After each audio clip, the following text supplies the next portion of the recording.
అందరికీ నమస్తే అండి. రెవెన్యూ వ్యవస్థలో ఎంఆర్ఓ ఆఫీస్ ఉంటుంది.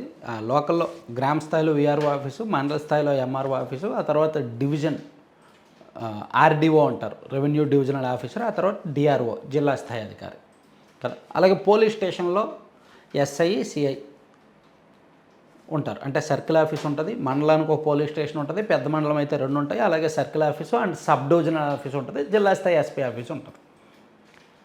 సో ఈ వ్యవస్థలు ఇలా పనిచేస్తున్నప్పుడు స్ట్రక్చర్ ఇంత పర్ఫెక్ట్గా ఉన్నప్పుడు పంచాయతీరాజ్ వ్యవస్థలో ఎందుకు ఆ స్ట్రక్చర్ ఉండకూడదు? ఆ ఆలోచన పవన్ కళ్యాణ్ గారికి వచ్చింది. ఆ ఆలోచన నుంచి పుట్టుకొచ్చిందే డీడీఓ ఆఫీసులో. నిన్న చిత్తూరులో పవన్ కళ్యాణ్ గారు స్టార్ట్ చేశారు. డివిజనల్ డెవలప్మెంట్ ఆఫీసెస్ అని దానికి పేరు పెట్టారు.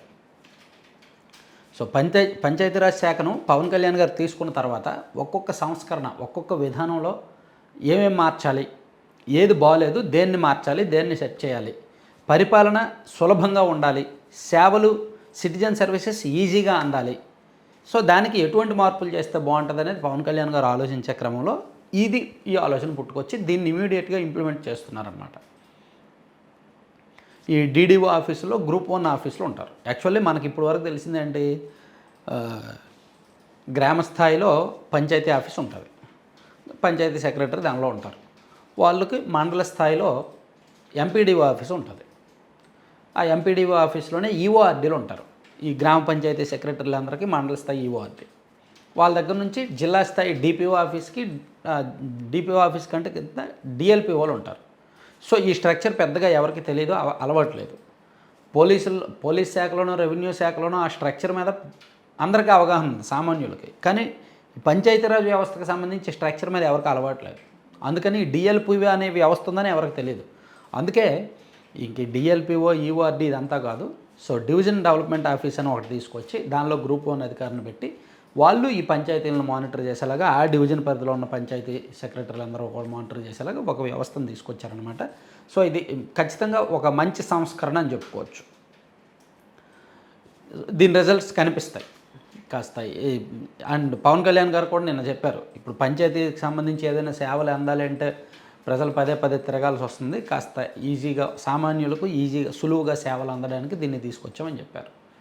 అంటే ఈవెన్ లోకేష్ గారు కానీ పవన్ కళ్యాణ్ గారు కానీ వాళ్ళ శాఖలను ఎంత డెడికేటెడ్గా నిర్వహిస్తున్నారు, ఎంత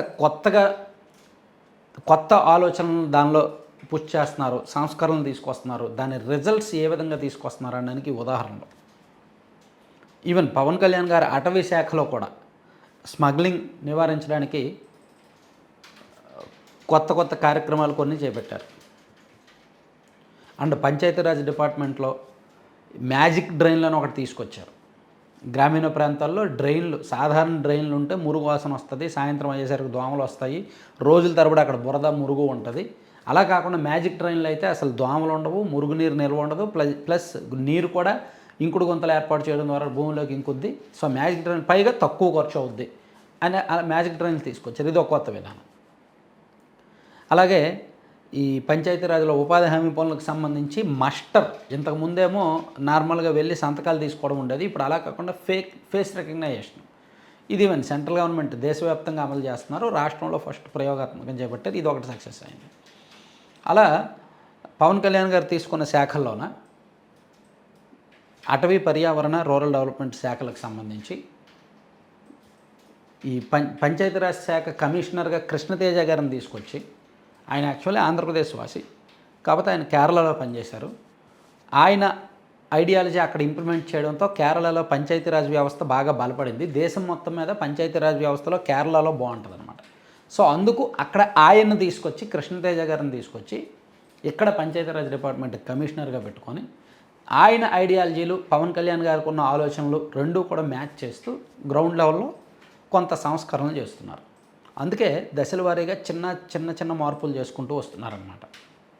ఇవి మంచి రిజల్ట్స్ కనిపిస్తాయి మనకి. ఇప్పటికిప్పుడు మనం ఫలితాలు ఆశించలేం, కానీ మేబీ కొన్నాళ్ళ తర్వాత మంచి ఫలితాలు వస్తాయి. అలాగే ఇప్పుడు అడవి తల్లి బాట అని, అలాగే గిరిజన ప్రాంతాల్లో డోలే మోతలు లేకుండా వాళ్ళకు రోడ్లు వేయడము, అలాగే కరెంట్ సప్లై ఇచ్చేలా చేయడము. ఒకప్పుడు గిరిజన ప్రాంతాలంటే ఎవరు పట్టించుకునే వాళ్ళు కాదు, అది ఏదో మన సామాన్య పల్లెలకు దూరంగా విసిరిపారేసినట్టు ఆ ప్రాంతాలు ఉండేవి.